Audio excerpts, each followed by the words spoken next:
Muito boa tarde, eu sou Nicole Costa, estou na direção do Museu da Cerâmica, do Museu José Malhoa e do Museu Dr. Joaquim Manso, na Nazaré. Eu pedi para dar uma boa tarde hoje porque eu gostaria de saudar vocês que saíram da praia para vir curtir uma tarde cultural aqui no Museu da Cerâmica e queria saudar em especial a todos e todas que estão fazendo a cabo. Cabo hoje encerra um ciclo incrível aqui no Museu da Cerâmica. Eu queria agradecer imensamente ao Carlos, obrigada, Carlos, à Bianca, ao Pedro, ao Ivo e a todos e todas artistas, convidados que vieram prestigiar a Cabo durante esses 2 meses.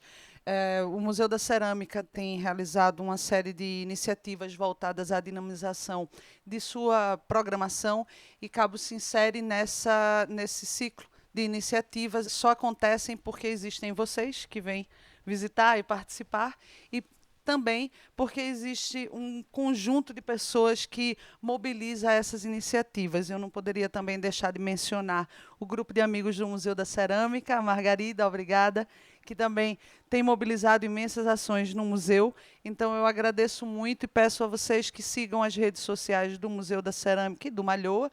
Então, assim como o Museu da Cerâmica, continuaremos esse ciclo de atividades voltadas à dinamização da programação e ao contato com os mais diversos públicos. Muito obrigada, uma boa tarde. E vou passar para vocês, para que se inicie com todo o brilho e garbo que tem caracterizado as ações Cabo. Obrigada. Muito obrigado à doutora Nicole. Então, esta conversa tem como tema entre a criatividade e a funcionalidade. Achamos que teria então toda a relevância a discutir esta linha ténue entre o que se considera arte do que se considera design. E por isso então faz todo o sentido convidarmos então o Pedro Lobo, a quem desde já agradeço por ter aceito o nosso convite. Pedro é formado em Design Industrial, atualmente é mestrando no curso de Design de Produto da Escola Superior de Artes e Design das Caldas da Rainha.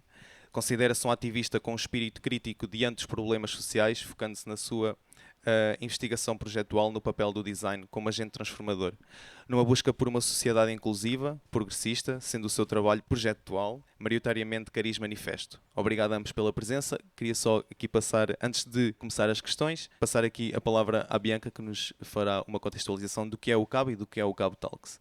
Obrigado. Primeiramente, eu queria agradecer de ver tantas caras conhecidas aqui. Eu estou muito feliz de vocês estarem aqui, muito feliz da gente conseguir concretizar esse projeto. Bem, o que é o Cabo? Né, Carlos? O que é o Cabo? Basicamente, o Cabo surgiu em novembro do ano passado, com o Carlos, que teve a iniciativa de fazer uma exposição de arte contemporânea. E pronto, apesar de não ser formada em artes plásticas, sou formada em design industrial, por isso que também fui convidada para conversar.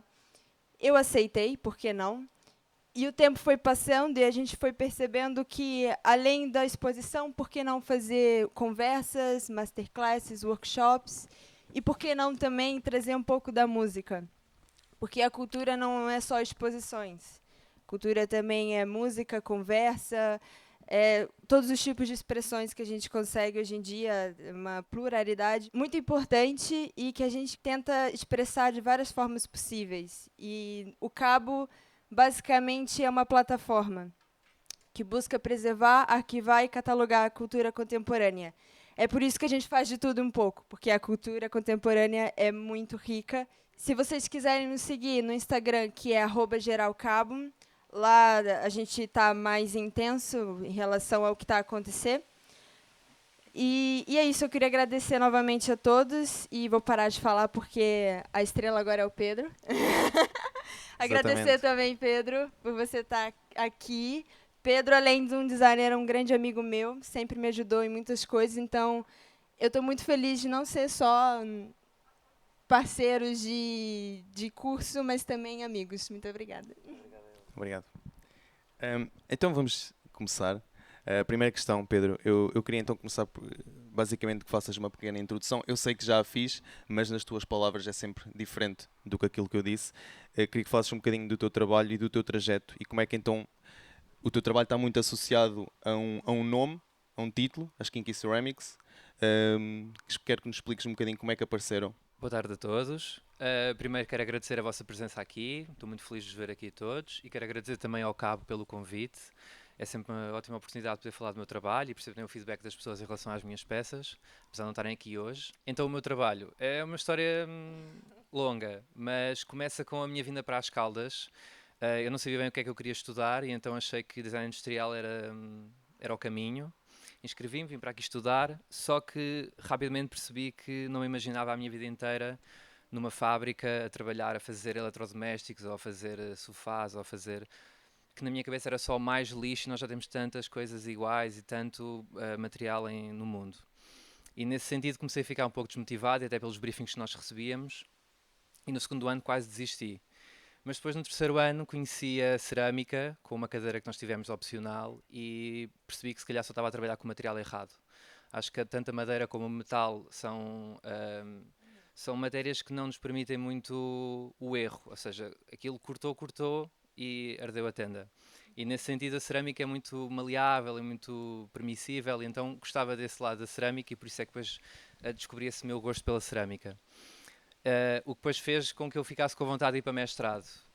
Ainda sobre a minha licenciatura, todos os projetos que nós fizemos, nunca me identifiquei assim muito com nenhum, até que depois nós tivemos uma cadeira de seminário com a professora Carla Cardoso e a professora Teresa Fradique e percebi que havia o design manifesto que não tinha noção que tinha uma presença tão grande e a relevância que tinha no mundo.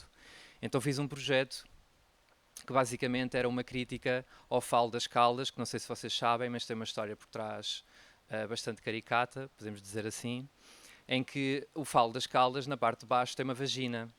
Muitas pessoas não conhecem porque não têm tendência a pegar, mas se forem prestar atenção, é o que está por baixo da peça. Acaba por ser um pouco machista, no sentido de, quando foi feita essa peça, era uma peça quase para quando o rei recebia algum convite cá, a pessoa, quando fosse beber daquela garrafa, era um homem masculino heterossexual que estava a beber de um pénis e que depois ficava com uma vagina na cara, quase como a diminuir a pessoa. Eu achei aquilo muito estranho e como é que as pessoas nas Caldas não tinham noção dessa história e do que estava por baixo desse objeto.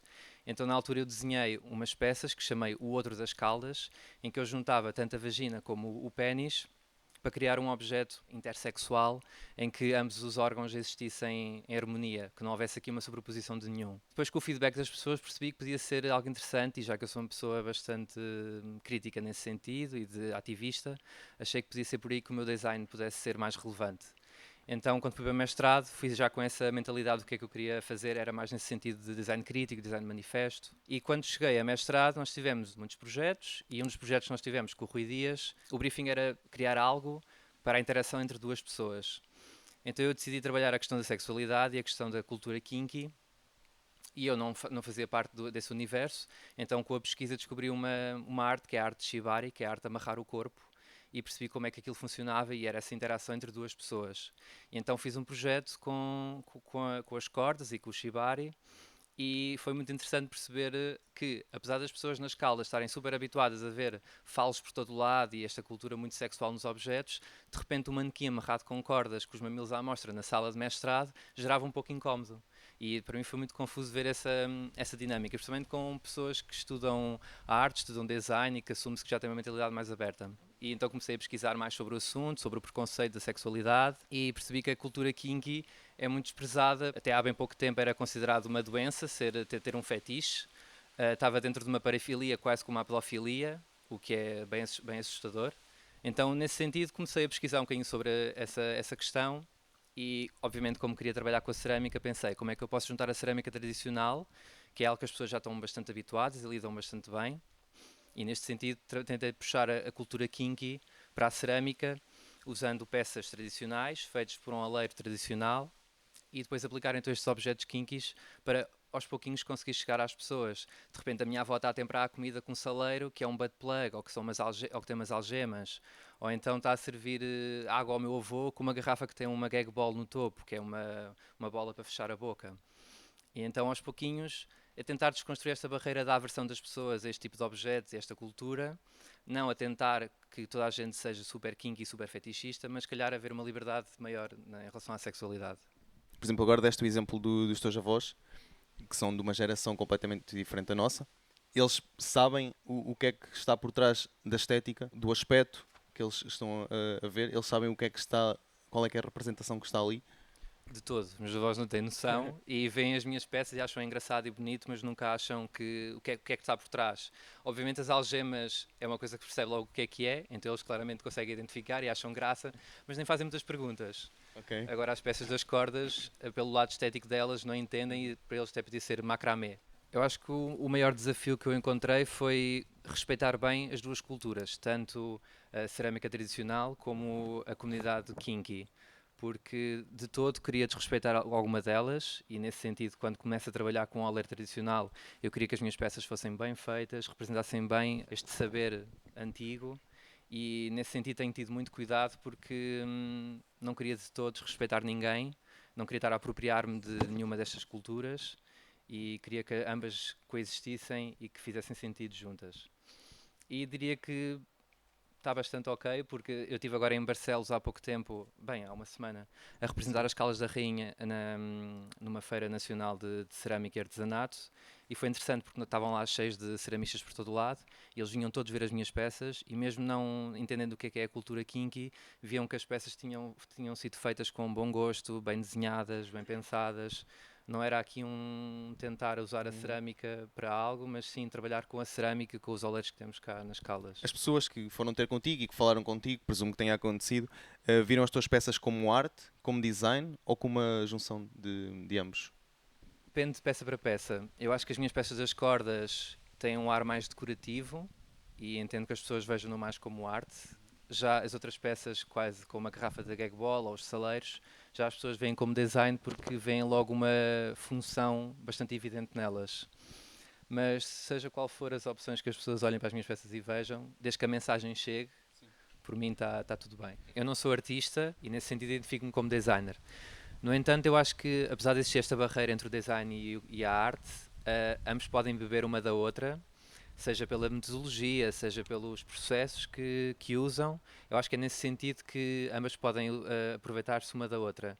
Por outro lado, há claramente uma distinção entre as duas. Existem dois designers, que é o Anthony Dunne e a Fiona Raby, e ela explica que o poder do design em relação à arte é que nós, a arte, já estamos à espera que ela seja chocante. Então, quando entramos no museu, já criamos ali uma barreira de, pronto, já estou à espera que a arte vai ser chocante, então nem vou conseguir absorver, se calhar como absorveria uma peça de design, que de repente está na mesa da cozinha num jantar de Natal, e a peça se for chocante nesse sentido, a pessoa consegue absorvê-la de outra forma. Mas depois também é muito delicado, porque depois de repente dentro do design, se a peça for muito normal, as pessoas vão absorvê-la facilmente e nem vão dar cartucho à coisa. Mas também se for muito bizarra, as pessoas vão logo dizer, isto é arte, ok, muito bonito, mas é arte. Um exemplo bom é do Stark, aquela espremedor de limão. Tinha essa referência da Sputnik e as pessoas olhavam para aquilo, achavam que era uma escultura, mas na verdade aquilo tinha uma função. Querendo ou não, todos os dias nós interagimos com objetos e a gente tem afeição a objetos também. Os objetos lembram coisas, a gente sabe identificar um bom material de um mau material. Então, tudo isso impacta a nossa vida de uma certa forma. E o designer tenta fazer com que isso seja da melhor forma possível. A meu ver, aqui a questão entre a criatividade e a funcionalidade depende da pessoa. Se a pessoa quiser que seja funcional, então é funcional. Se a pessoa quiser só ter aquilo em sua casa como algo de expor, então é só algo para expor. Eu vejo dessa forma. Eu vejo também, eu sei que as tuas peças são funcionais, também porque já visitei algumas exposições em que tiveste patente, mas eu queria te perguntar se consideras o teu trabalho como um agente transformador no design. Eu espero que sim.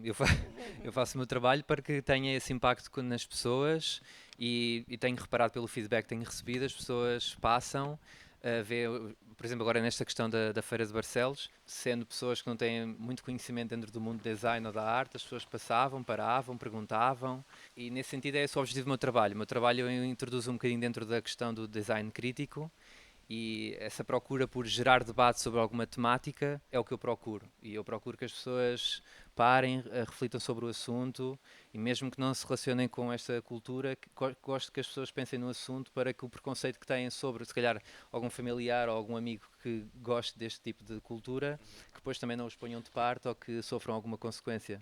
Porque durante a minha investigação de tese, eu acabei por conhecer muitas pessoas da cultura kinky e ao falar com elas percebi que o preconceito é mesmo sinistro ao ponto de pessoas que foram despedidas do trabalho porque às vezes num jantar de trabalho entre amigos alguém comentou alguma coisa e de repente aquilo foi motivo para esta pessoa é dentro da cabeça, vamos pô-la fora.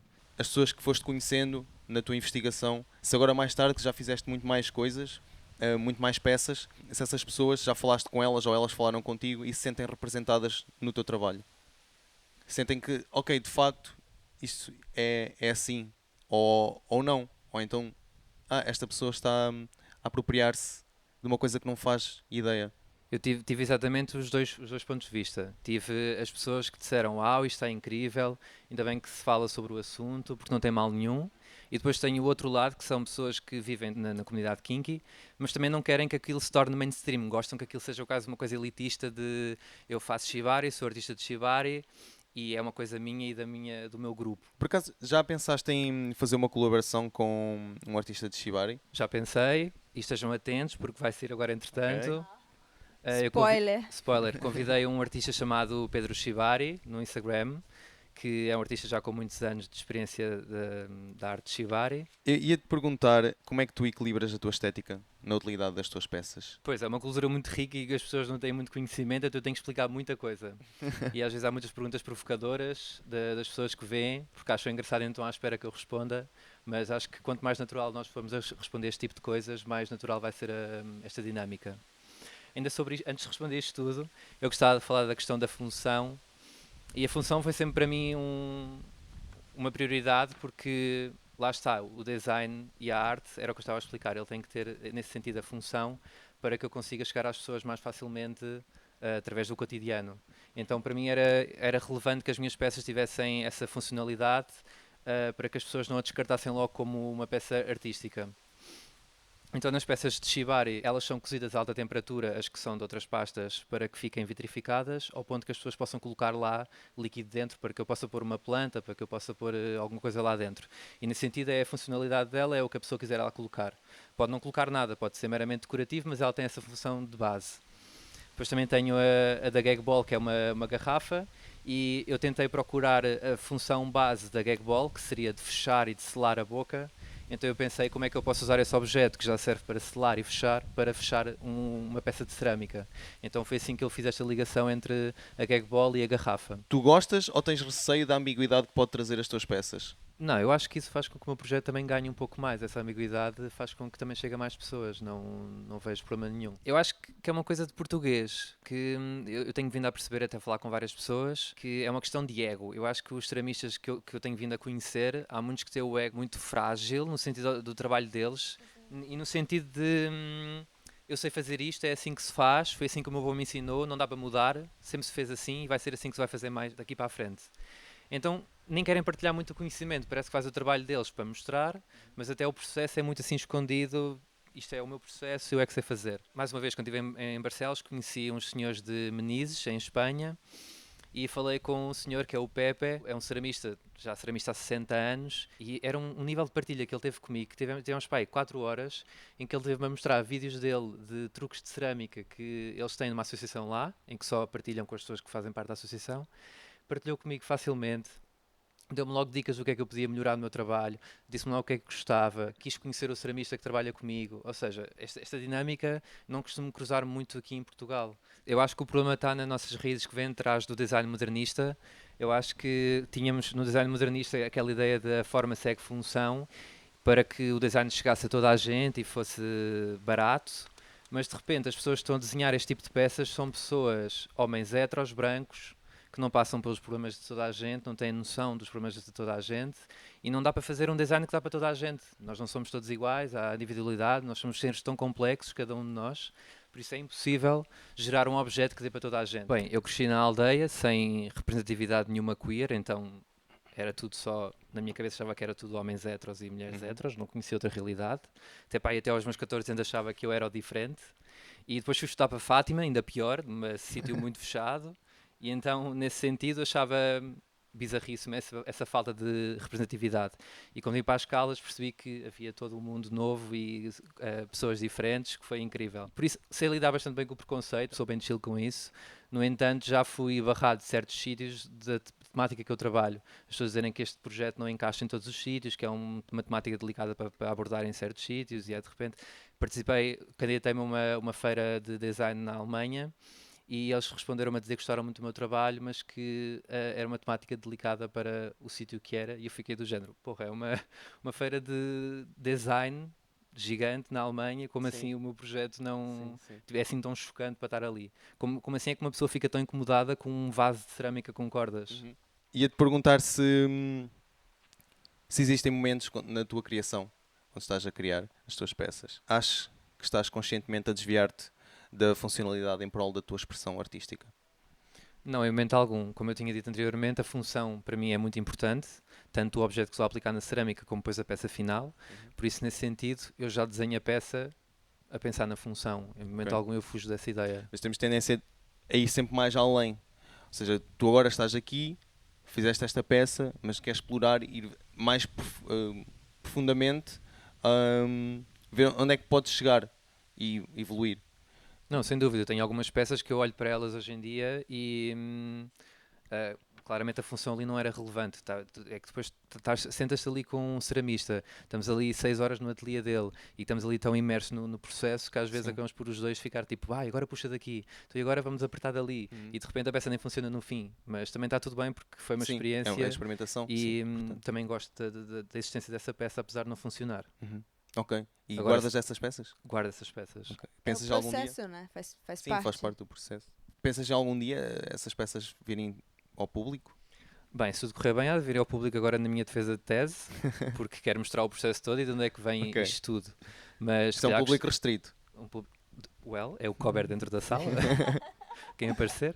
Tem que deixar a sala grande, então. Mas fora isso, acho que sim, acho que era até interessante fazer uma exposição só com as peças assim mais cracudas que eu tenho que fiz durante este processo todo, porque realmente são muito interessantes ver como é que aquilo evoluiu para o trabalho que tenho hoje. Sim, é meio com um behind the scenes das peças que já tens vindo a mostrar. E pronto, então eu vou terminar assim esta conversa. Eu queria agradecer a todos os presentes. Queria também agradecer à doutora Nicole por nos ter recebido, por nos ter mantido aqui também durante estes 2 meses com a exposição do Cabo. Queria agradecer também ao staff do Museu da Cerâmica, que também esteve aqui disponível para nós durante este tempo todo. E agradecer também à Bianca por o contributo nesta conversa, por ter também aceito. Tentei. E foi prestável bastante. Obrigado. Obrigada. E, por fim, agradecer ao Pedro por ter se juntado a esta nossa conversa. E até já, Obrigado. bom evento.